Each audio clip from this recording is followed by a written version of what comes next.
but truly a man of many facets, a multi-talented,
Diba?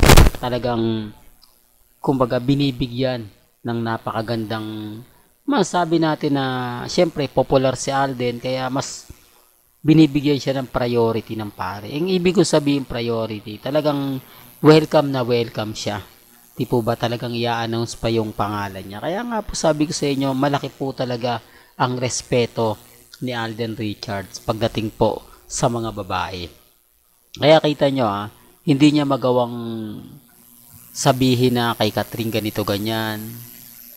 Yung tipong kailangan ano siya, yung ibig kong sabihin, hindi siya yung tipong babasagin niya si Catherine, babasagin niya yung mga fans, hindi po, kumbaga tahimik lang siya, sasabihin niya lang, private, di po ba, kaya nga po maraming nalungkot, maraming ilang mga cut din ang napaisip, bakit nga po daw kailangan i-private, po pwede namang sabihin ni Alden Richards sa mga cut din fans na wala namang masamang ligawan ko si Catherine, di po ba, kasi yung issue po sa hiwalayan ni Catherine at ni Daniel, parang hindi daw po totoo.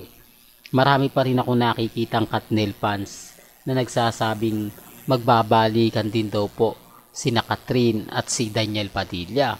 Yan base po sa mga reaksyon sa mga ina-upload natin. Marami kasi nagre-react na nababasa ko rin na naku, moro-moro lang yung issue ng hiwalayan. Sila rin magkakabalikan yan. Parang ano yan Ma Salvador at Rambo nagkahiwalayan, pero sa bandang huli sila pa rin po yung nagkatuluyan.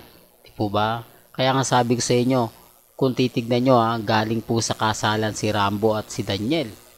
Umaten po sila sa naganap na kasalan. Kaya nga po mga kaldab, masasabi nyo na parang gumagawa lang sila ng mga ganyan para mapag-usapan. Di po ba?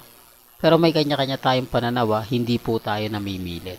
Hanggang dito na lang po ang ating latest updates. Kaya kung gusto nyo pa po ng pinaka-latest at sariwang update, abay tumutok lang po kayo dito po sa channel ni Mr. Destiny para updated po kayo sa mga latest at sa mga bagong video po na ilalabas po natin maya-maya lang. Hanggang sa muli, salamat po sa panonood at pakikinig.